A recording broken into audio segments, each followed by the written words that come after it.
मेरे प्रियजनों, तुम जो मेरे वचनों को सुनने के लिए इस घड़ी में एकत्र हुए हो, सुनो, क्योंकि मैं तुमसे प्रेम करता हूं और तुम्हारे जीवन को बदलने के लिए बोलता हूं।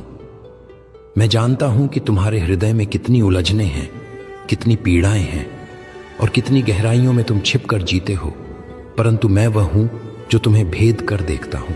सितंबर का यह महीना तुम्हारे जीवन में केवल समय का एक टुकड़ा नहीं है, यह एक अवसर है, यह एक चेतावनी है और यह एक आशीर्वाद भी है। जो मेरे वचनों पर ध्यान देगा वह अपने जीवन में नई दिशा पाएगा और जो इन्हें हल्के में लेगा वह अपने ही बोझों में दब जाएगा। तुम सोचते हो कि समय यूं ही गुजरता है, पर हर महीना, हर दिन तुम्हारे आत्मा की परीक्षा है। सितंबर में मैं तुमसे कहता हूं कि ध्यान दो, क्योंकि बहुत से लोग सोते सोते आध्यात्मिक रूप से अंधे हो गए हैं। वे प्रार्थना करना भूल गए हैं, वे कृतज्ञ होना भूल गए हैं, वे अपने हृदय को पवित्र रखना भूल गए हैं। तुम दुनिया के शोर में इतने डूब गए हो कि मेरी धीमी और कोमल आवाज तुम्हारे कानों तक नहीं पहुंचती। इसलिए इस महीने मैं तुम्हें चेतावनी देता हूं कि उठो, जागो और अपने मार्गों को सीधा करो। जो झूठ और पाप के मार्ग पर चलेगा वह फल कभी नहीं पाएगा, पर जो पश्चाताप करेगा और मेरे संग चलेगा उस पर आशीष की वर्षा होगी।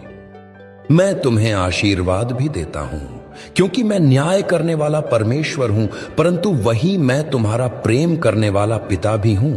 तुम में से जो थके हुए हो, जो बोझ से दबे हुए हो, सितंबर का महीना तुम्हारे लिए विश्राम का महीना होगा यदि तुम अपने बोझ मेरे चरणों में रख दोगे।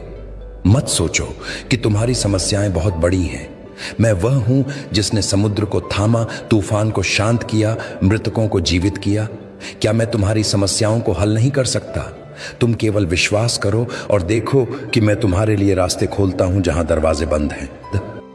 परंतु साथ ही मैं तुम्हें चेतावनी देता हूं, यदि तुम मेरी आशीष केवल अपने सुख के लिए चाहते हो और अपने जीवन को पाप से नहीं हटाते, तो तुम केवल बाहरी आशीषें पाओगे, पर आत्मा खाली रह जाएगी। और यदि आत्मा खाली है तो शैतान तुम्हें बहका देगा। सितंबर में मैं चाहता हूं कि तुम अपनी आत्मा की जांच करो, अपने संबंधों को देखो, क्या उनमें सच्चा प्रेम है या स्वार्थ? अपने काम को देखो, क्या उसमें ईमानदारी है या छल? अपने विचारों को देखो, क्या उनमें शांति है या क्रोध और कटुता? मैं उन लोगों को आशीर्वाद देता हूं जो अपने परिवार को प्रेम करते हैं, जो गरीबों की मदद करते हैं, जो दूसरों के लिए प्रार्थना करते हैं।